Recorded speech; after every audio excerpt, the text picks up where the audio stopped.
हाँ जी। नेक्स्ट है कौन कौन से फैक्टर्स हैं जो अफेक्ट करते हैं adsorption of gases bye solids. ठीक है, सॉलिड के ऊपर गैस एड्जॉर्ब हो रही है, इसकी एग्जांपल तुम लोगों ने पढ़ी हुई है, मैंने ऑलरेडी आपको बताया ही था। Example addition of hydrogen to alkenes, nickel platinum, platinum की के ऊपर ये एग्जांपल है। तो ऐसे बहुत सारे एग्जांपल्स हैं। तो सबसे पहला फैक्टर है nature and surface area of the adsorbent. Surface area of the adsorbent, जिसके ऊपर गैस एड्जॉर्ब हो रही है। अब देखो, जितना ज्यादा सरफेस एरिया होगा उतना ज्यादा गैस एड्जॉर्ब होगी। Greater the surface area of the adsorbent greater is the volume of gas adsorb. अब मैंने आपको सबसे पहले लेक्चर में बता दिया था, चारकोल और सिलिका जेल जो है ये बेस्ट एड्जॉर्बेंट्स है क्योंकि इनका सरफेस एरिया ज्यादा है। इनका सरफेस एरिया ज्यादा क्यों है, तुम देखोगे अभी चारकोल या सिलिका जेल को, ये बड़ी पोरस स्ट्रक्चर होती है इनकी, तुम खोल के देख सकते हो। सिलिका जेल तो बड़ी बड़े बच्चों के पास होएगी घरों में। ठीक है, तो ये इनकी बहुत पोरस स्ट्रक्चर होती है, तो इस वजह से ये बेस्ट एड्जॉर्बेंट है। अब तुम कभी देखो, अगर तुम कभी विंटर्स में तुम कार में जा रहे हो तो आगे बहुत सारी फॉग जम जाती है आगे, तो जिसके लिए हमें हीटर्स वगैरह ऑन करने पड़ते हैं उस साइड करके। तो एक और भी तुम कर सकते हो कि अगर तुम उस साइड पे सिलिका जेल के पाउचेस रख दो तो भी वो जो इफेक्ट है वो कम हो जाएगा। क्यों? क्योंकि जो सिलिका जेल है वो एब्जॉर्ब कर लेगी मॉइस्चर को। तो कई बार ऐसा होता है कि बहुत ज्यादा फोग होती है तो हम हीटर चला के भी हमारा पूरे विंडोज एंड पूरा सब कुछ ये बड़ा हुआ होता है, मतलब क्या कहते हैं इसको, फोग फोग सी जम जाती है। तो वो तुम सिलिका जेल रख सकते हो क्योंकि वो गुड एड्जॉर्बेंट है, तो वो एड्जॉर्ब कर लेगी मॉइस्चर को। तो ये चारकोल और सिलिका जेल गुड एड्जॉर्बेंट किस लिए है? सरफेस एरिया ज्यादा है और पोरस स्ट्रक्चर है। अब जो सरफेस एरिया को हम एज सच नहीं डिटर्मिन कर सकते हैं, तो हम सरफेस एरिया को कैसे लेते हैं? गैस एड्जॉर्ब्ड, कितनी गैस एड्जॉर्ब हुई पर ग्राम ऑफ द एड्जॉर्बेंट। ठीक है, सरफेस एरिया पर ग्राम ऑफ द एड्जॉर्बेंट को हम स्पेसिफिक सरफेस एरिया कहते हैं। ये नेक्स्ट हम डिस्कस करेंगे, इसको यूज करेंगे। नेक्स्ट है, अगर सपोज सरफेस एरिया अच्छा नहीं है तो नेक्स्ट पॉइंट ये activation of the solid adsorbent. तो हम एड्जॉर्बेंट जो है, एड्जॉर्बेंट की एक्टिवेशन करा देते हैं। एक्टिवेशन कराते हैं मतलब उस पर उसकी एड्जॉर्बिंग पावर बढ़ा देते हैं कि उसके ऊपर ज्यादा से ज्यादा एड्जॉर्बेंट आके लगे। तो means increasing adsorbing power of the adsorbent. Adsorbing power जो है एड्जॉर्बेंट की बढ़ा दी। कैसे? उसका सरफेस एरिया बढ़ाना पड़ेगा। ठीक है, ये मैंने डिस्कस किया अभी कि सरफेस एरिया ज्यादा होना चाहिए। कैसे? हम सरफेस को रफ बना दें। रफ कैसे बना दें? या तो मैकेनिकल रबिंग, सिंपली कोई केमिकल एक्शन करा दें। इलेक्ट्रोप्लेटिंग, तुम इलेक्ट्रो में पढ़ चुकी हो, इलेक्ट्रोप्लेटिंग करा दें। अब ये सब कुछ सॉरी, ये सब कुछ कराने से सरफेस एरिया जो है वो इंक्रीज हो जाता है। सेकेंड पॉइंट है, जो एड्जॉर्बेंट है उसको स्मॉल स्मॉल पीसेस में डिवाइड कर दो। देखो, अगर तुम्हारा जो एड्जॉर्बेंट है बिल्कुल पोरस पाउडर होगा ना तो भी पेनिट्रेशन अच्छी नहीं होगी, तो भी जो है इफेक्टिव एड्जॉर्प्शन नहीं होगी। तो हम एड्जॉर्बेंट को स्मॉलर पीसेस में डिवाइड कर देते हैं फॉर बेटर एड्जॉर्प्शन। अब कई बार ऐसा होता है कि जो सॉलिड है उसके ऊपर ऑलरेडी कोई गैस एड्जॉर्ब हुई होती है, तो वो जो गैस है उसको हटाना है। कैसे हटाना है? जैसे चारकोल के ऊपर जो गैस लगी है, एक्टिवेशन चारकोल की कैसे करते हैं? उसको सुपर हीट कर देते हैं, स्टीम हीट कर देते हैं या वैक्यूम में बिटवीन 623 टू 1273 केल्विन टेम्परेचर पे उसको हीट करके जो गैसेस ऑलरेडी एड्जॉर्ब हुई हैं उनको हम निकाल देते हैं, मींस डिसॉर्प्शन करा देते हैं by removing the gases already adsorbed और बाय डूइंग डिसॉर्प्शन। ठीक है, तो ये दो पॉइंट है। सबसे पहले कि कौन कौन से फैक्टर्स अफेक्ट करते हैं? सरफेस एरिया ज्यादा होना चाहिए। ठीक है, सरफेस एरिया ज्यादा होगा तो ज्यादा एड्जॉर्प्शन। अगर सरफेस एरिया ज्यादा नहीं है तो हमने कैसे बढ़ानी है एड्जॉर्बिंग पावर? सरफेस जो है उसको हम रफ बना दें। ठीक है, एड्जॉर्बेंट को स्मॉल पीसेस में डिवाइड कर दें, या फिर जो ऑलरेडी गैसेस एड्जॉर्ब्ड है उनको हम रिमूव कर दें। तो ये पॉइंट आप नोट कर लो। मुझे सरफेस केमिस्ट्री चैप्टर है, थोड़ा थ्योरेटिकल चैप्टर है, तो इसमें हम कोई भी पॉइंट मिस नहीं कर सकते। आपको लगा होगा कितनी कितनी थ्योरी लिख रहे हैं मैम, ठीक है, तो क्योंकि इसका थ्योरेटिकल क्वेश्चन भी आ सकता है। ठीक है, तो भी स्किप नहीं कर सकते, हम जंप नहीं कर सकते हैं किसी भी पॉइंट को, क्योंकि ये फ्री के नंबर है ये, राइट, इस चैप्टर के हाँ जी।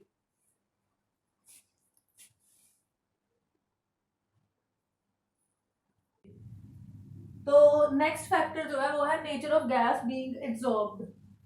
कौन सी गैस जो है उसको हम एब्जॉर्ब करा रहे हैं? तो ये ऑब्जर्व किया गया कि different different gases different different extent पे एब्जॉर्ब होती है सेम एब्जॉर्बेंट पे, सेम टेम्परेचर पे। मतलब आपका एब्जॉर्बेंट भी सेम है, आपका टेम्परेचर भी सेम है, फिर भी हर डिफरेंट गैस डिफरेंट एक्सटेंट पे एब्जॉर्ब हो रही है। क्यों?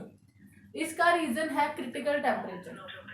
सबसे पहले आपको क्रिटिकल टेम्परेचर बताना चाहिए कि क्रिटिकल टेम्परेचर क्या होता है। ये आप +1 में स्टेट्स ऑफ मैटर में पढ़ के आए हो बहुत डिटेल में, तो मैं यहाँ पे थोड़ा सा बता रही हूँ। क्रिटिकल टेम्परेचर क्या है? मिनिमम टेम्परेचर होता है जिसपे अबव विच, उससे ऊपर जो गैस लिक्विफाई नहीं हो सकती। जितना मर्जी प्रेशर लगा दो, आपको पता, अगर कोई गैस को लिक्विफाई करना है तो हमें प्रेशर अप्लाई करना पड़ता है, ठीक है, गैस को लिक्विफाई करने के लिए। और एक टेम्परेचर होना चाहिए, पर्टिकुलर टेम्परेचर, क्रिटिकल टेम्परेचर, जिससे ऊपर गैस लिक्विफाई नहीं हो सकती। सपोज क्रिटिकल टेम्परेचर क्यों है? अब देखो, कोई गैस लिक्विफाई हो रही है किसी पर्टिकुलर टेम्परेचर पे, तो अगर हम उससे ऊपर टेम्परेचर कर देंगे ना, तो जितना मर्जी प्रेशर लगा दो, टेम्परेचर बढ़ाएंगे तो फोर्स ऑफ अट्रैक्शन जो है तो डिक्रीज होगी, तो गैस को लिक्विफाई करना मुश्किल हो जाएगा। तो इसलिए क्रिटिकल टेम्परेचर हर गैस का होता है एक, ठीक है। तो यहाँ मैंने लिखा है critical temperature of a gas is defined as the minimum temperature above which the gas can not be liquefied however high pressure we may apply, ठीक है। अब देखो यहाँ पे मैंने कुछ गैसेस ली हैं जो कॉमनली यूज्ड गैसेस है। Gas, hydrogen, nitrogen, carbon dioxide, ammonia, sulphur dioxide. कितना वॉल्यूम एब्जॉर्ब हो रहा है ml में, और उसका क्रिटिकल टेम्परेचर क्या है। देखो जैसे जैसे इधर जाते हो तुम, क्रिटिकल टेम्परेचर इंक्रीज हो रहा है ना, क्रिटिकल टेम्परेचर इधर को इंक्रीज हो रहा है, तो लिक्विफिकेशन भी क्या हो रही है, लिक्विफिकेशन जो है वो क्या हो रही है, इंक्रीज, सॉरी ये तो लिक्विफिकेशन इंक्रीज होती, क्रिटिकल टेम्परेचर इंक्रीज हो तो एड्सॉर्प्शन वो भी क्या हो रही है, इंक्रीज हो रही है। देखो अब यहाँ पर क्रिटिकल टेम्परेचर इंक्रीज हो रहा है, ठीक है। जितना ज्यादा क्रिटिकल टेम्परेचर होएगा मतलब उतनी ज्यादा उस गैस की इंटरमॉलिक्यूलर फोर्स ऑफ अट्रैक्शन होंगी, ठीक है। तो मींस उतनी इजिली हम गैस को लिक्विफाई कर सकते हैं। तो अब ये सब कुछ क्यों हो रहा है? क्योंकि जो अट्रैक्शन है, इंटरमॉलिक्यूलर फोर्स ऑफ अट्रैक्शन है गैस में, वो ज्यादा है। तो simply we can say critical temperature ज्यादा, लिक्विफिकेशन ज्यादा, एड्सॉर्प्शन ज्यादा, ठीक है। तो यहाँ पे मैंने लिखा है higher the critical temperature means greater are the intermolecular force of attraction, more easily the gas can be liquefied because of greater attraction of gas molecules on the surface of adsorbent, more is the adsorption, ठीक है। ज्यादा attraction होती है gas molecules की तो adsorption ज्यादा है। अब देखो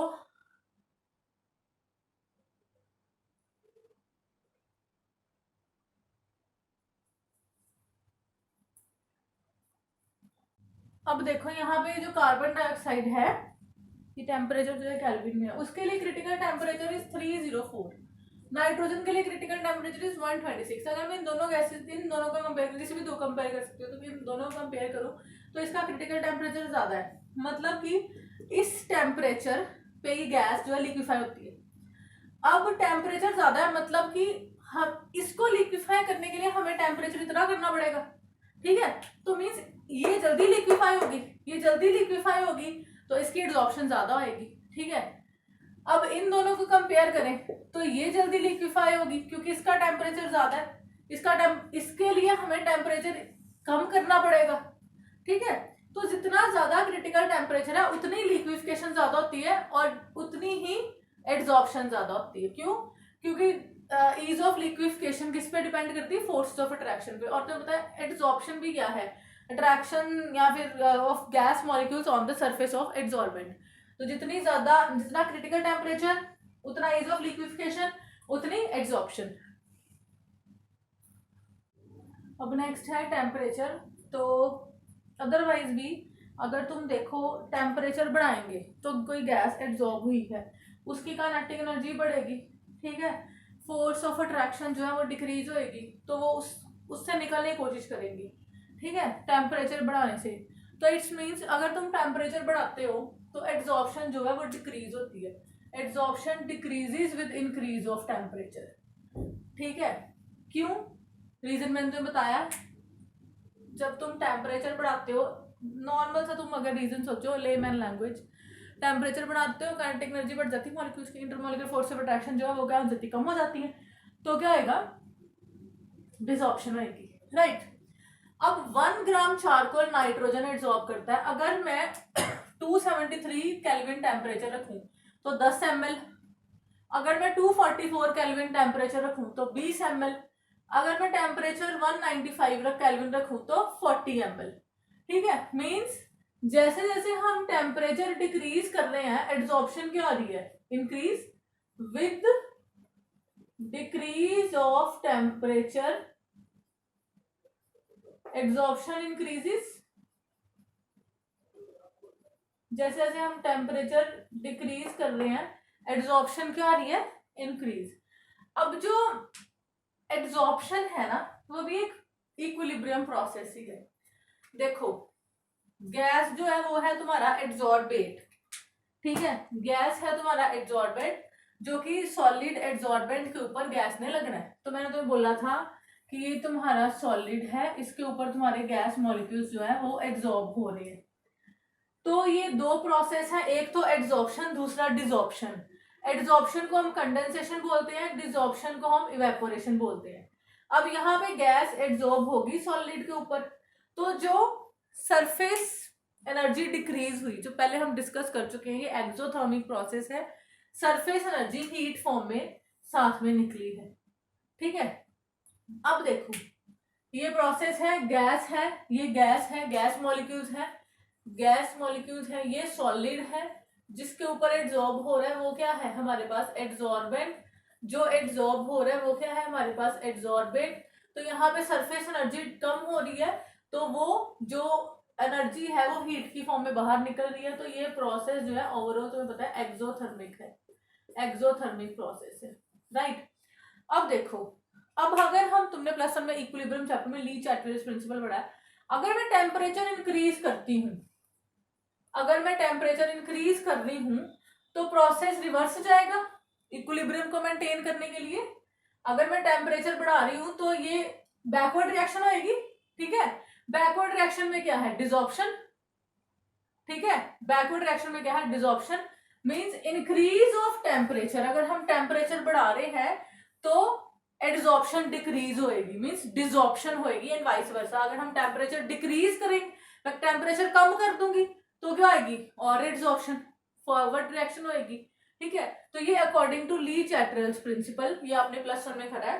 टेम्परेचर इंक्रीज करते हैं तो एड्सॉर्प्शन डिक्रीज होती है, टेम्परेचर डिक्रीज करते हैं तो एड्सॉर्प्शन जो है वो बढ़ जाएगी, ठीक है, अकॉर्डिंग टू ली चैटरल प्रिंसिपल। अगर तुम इसको एक इक्विलिब्रियम प्रोसेस कंसीडर करते हो तो, ठीक है, ये तुमने पढ़ा हुआ ली चैटरल प्रिंसिपल प्लस वन में। अगर मैं टेम्परेचर, यहाँ पे हीट है, अगर मैं टेम्परेचर बढ़ा दूंगी तो ऑब्वियसली इसने इक्विलिब्रियम पे आना है, तो ये बैकवर्ड रिएक्शन शुरू, बैकवर्ड जाएगा।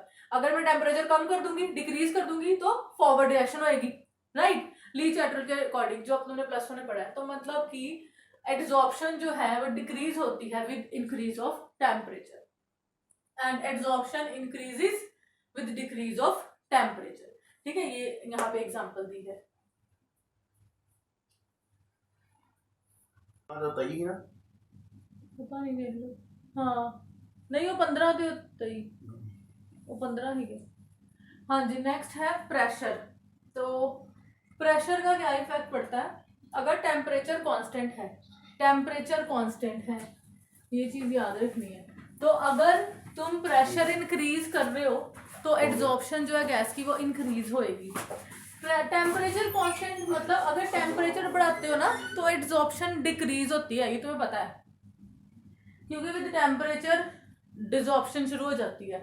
तो यहाँ पे नाइट्रोजन गैस को लिया एड्सॉर्ब्ड इन ml और इधर से प्रेशर इंक्रीज हो रहा है। तो तुम देखो यहाँ पे 0 डिग्री है, ठीक है। तो अगर मैं देखूंगी 40 प्रेशर पे तो इतनी गैस जो है एड्सॉर्ब हो रही है, इतनी। तो यहाँ पे तुम लिख लो 10, 20, 30, 40 इन ml, ठीक है। तो यहाँ पे देखो जो है 0 डिग्री पे, 273 केल्विन पे प्रेशर इतना है, ठीक है, और गैस कितनी एड्सॉर्ब हो रही है, इतनी। और जैसे जैसे तुम प्रेशर इंक्रीज कर रहे हो तो एड्सॉर्प्शन ऑफ गैस, टेम्परेचर, इसी टेम्परेचर पे, इस प्रेशर पे इतनी गैस एड्सॉर्ब हो रही है, ठीक है, 7 सपोज। इस प्रेशर पे टेम्परेचर कांस्टेंट है, इतनी गैस एड्सॉर्ब हो रही है, इस टेम्परेचर पे उससे ज्यादा गैस एड्सॉर्ब हो रही है। अब नेक्स्ट देखो, अगर तुमने टेम्परेचर और कम कर दिया, इट्स -29.29 डिग्री सेंटीग्रेड और 244 केल्विन कर दिया है, तो देखो इसी पे देखो, अब टेम्परेचर कम कर दिया है तो एड्सॉर्प्शन बढ़ गई तुम्हारी, नाइट्रोजन की एड्सॉर्प्शन 10 से 20 होगी, ठीक है। तो बाकी तो सेम ही है, जैसे जैसे तुम्हारा टेम्परेचर कांस्टेंट, जैसे जैसे तुम्हारा प्रेशर बढ़ रहा है तो तुम्हारी एड्सॉर्प्शन बढ़ रही है। नेक्स्ट तुमने टेम्परेचर और कम कर दिया है, -78 और 195 केल्विन कर दिया है, तो इसी में तुम्हारी एड्सॉर्प्शन देखो इतनी होगी, इसी में तुम्हारी एड्सॉर्प्शन जो है इतनी होगी, 30 होगी, ठीक है। इसी पे तुम्हारी एड्सॉर्प्शन 30 होगी। जैसे तुमने टेम्परेचर कम किया एड्सॉर्प्शन बढ़ी। और अगर इस ग्राफ को देखें, इस ग्राफ को मैं देखूं तो with increase of pressure adsorption जो है वो क्या हो रही, बढ़ रही है। अब एक पॉइंट पे आके देखो ये कांस्टेंट हो रही है एड्सॉर्प्शन, एक पॉइंट पे आके ये कांस्टेंट हो रही है एड्सॉर्प्शन। क्यों कांस्टेंट हो रही है? क्योंकि सरफेस कवर हो रहा है ना। एड्सॉर्प्शन क्या है, सरफेस के ऊपर आके लगना। तो देखो यहाँ पर ये कोई सॉलिड सरफेस है, इसके ऊपर एड्सॉर्प्शन हो रही है, तो इसके ऊपर एड्सॉर्प्शन हो रही, सॉलिड सरफेस कवर हो गया, अब इतना सरफेस बचा, सरफेस कवर हो गया तो फिर कोई इफेक्ट नहीं रहेगा ना। अब जब ये उतरेंगे फिर से दोबारा एड्सॉर्प्शन होगी, तो यहाँ पे इसका कांस्टेंट रहने का ये तरीका है। दोबारा से समझ लो, टेम्परेचर कांस्टेंट है, ये टेम्परेचर, इसी टेम्परेचर को कंसीडर कर रही हूँ मैं 0 डिग्री को। टेम्परेचर कांस्टेंट है तो with increase in pressure adsorption, इसके कॉरेस्पॉन्ड इस प्रेशर पे इतनी एड्सॉर्प्शन, इस प्रेशर पे एड्सॉर्प्शन बढ़ रही है। टेम्परेचर हम कम करी जा रहे हैं तो एड्सॉर्प्शन इंक्रीज होएगी, ठीक है। With temperature, with decrease of temperature भी एड्सॉर्प्शन जो है वो क्या हो रही है, इंक्रीज हो रही है, राइट। ये थे जो जो फैक्टर्स हैं adsorption of gases bye solids को इफेक्ट करते हैं। ये सारे फैक्टर सबसे पहले हमने पढ़ा, फर्स्ट फैक्टर जो हमने पढ़ा, पहला फैक्टर था हमारा, मैं कंक्लूड कर देती हूँ। फर्स्ट फैक्टर हमारा था nature and surface area of adsorbent. Surface area of adsorbent, जितना ज्यादा सरफेस एरिया उतनी ज्यादा एड्सॉर्प्शन, ठीक है। सेकंड पढ़ा हमने कि how we can activate our adsorbent, activation of solid adsorbent, activation of solid adsorbent, कैसे कैसे हम एड्सॉर्बेंट की एक्टिवेशन को बढ़ा सकते हैं, ठीक है।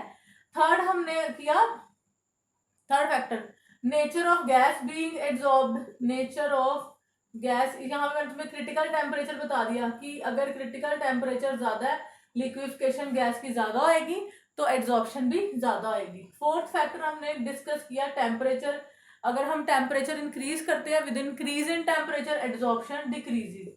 फिफ्थ हमने डिस्कस किया प्रेशर, अगर हम टेम्परेचर कांस्टेंट रखें तो प्रेशर इंक्रीज करने से एड्सॉर्प्शन जो है वो क्या होती है, इंक्रीज हो जाती है।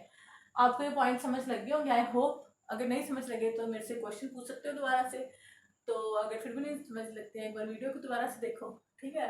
एक्चुअली जो ऑनलाइन क्लासेस लाइक ये जो लेना है इट्स बिट डिफिकल्ट, क्योंकि अदरवाइज क्या होता है नॉर्मल क्लास में हमें आपका फेस देख के पता चल जाता है कि whether you are getting it or not. Sometimes हम सोचते हैं ये चीज़ तुम लोगों को पता होगी, ठीक है, ये तुम पढ़ के आए हो तुम्हें पता होगी, लाइक जैसे मैंने सोचा अभी ली चैप्टर तुम्हें अच्छे से पता है तो मैंने सोचे से एक्सप्लेन नहीं किया, ठीक है, तुम पढ़ के आए हो। बट नॉर्मल फिजिकल क्लास में क्या होता है, फिजिकल क्लास में तुम्हें शक्ल देख के पता लग जाता है कि कितना का भाई साहब याद है, ठीक है। बट अदरवाइज हमें नहीं पता चल पा रहा, मतलब यहाँ पे मुझे ये लग रहा है कि मैंने समझा दिया, तुम्हें समझ लग गया है, तो it is your duty now. अगर तुम्हें नहीं समझ लेगा तो तुम मेरे से दोबारा से क्वेश्चन पूछो, जो जब मर्जी तुम सेंड कर सकते हो क्वेश्चन, ठीक है। तुम्हें आंसर मिल जाएगा घंटे बाद, 2 घंटे बाद, आधे दिन बाद, तो you will get the answer. अगर तुम्हें कोई प्रॉब्लम है तो दोबारा से बताओ, उसको मैं रिकॉर्ड करके भेज दूंगी। बट ये नहीं है, पाइल अप मत करते जाना कि ये लेक्चर आज का नहीं समझ लगा तो कोई बात नहीं, दोबारा जब फिजिकल क्लास लगेगी तो हम पूछ लेंगे, ये काम मत करना। अदर तुम लोग ही सफर करोगे उसमें, ठीक है। और जहां तक कि मैं तुम्हें बता दूं एक चीज, जैसे अब केमिकल काइनेटिक्स में ना उन्होंने पोर्शन जो डिलीट किया उसमें आर्कीमिडीज इक्वेशन डिलीट कर दी है। भाई साहब अगर तुम effect of temperature on rate constant पूछ रहे हो ना, तो वहां पे अगर तुमने आर्कीमिडीज एक्सप्लेन नहीं की तो तुम्हारा आंसर इनकम्प्लीट है, तो इनडायरेक्टली वो नहीं कटा, ठीक है। अगर वो ऐसे पूछ रहे हैं तो ऐसे बहुत सारे टॉपिक्स हैं जो इंटरलिंक्ड हैं। तो जो तो बच्चे ये सोच के बैठे हुए हैं कि सिर्फ बोर्ड्स देना उनके लिए तो ठीक है, बट जो ये सोच के बैठे हुए कंपटीशन है तो अभी तक तो कुछ क्लियर नहीं है कि ये इस साल के लिए डिलीट हुआ है या फिर नेक्स्ट, तो थॉरोली पढ़ो, ठीक है, जो जो है थॉरोली करो।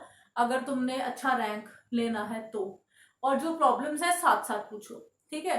तो वही फिजिकल क्लास में शक्ल देख के पता चलता है, तुम्हें मेरी शक्ल देख के पता चल जाता होगा।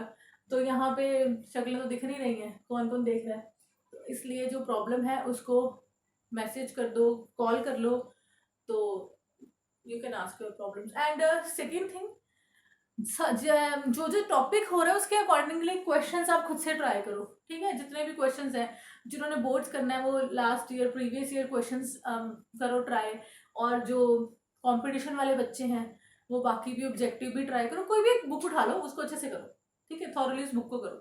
थैंक यू, आई होप आपको समझ लग गया होगा।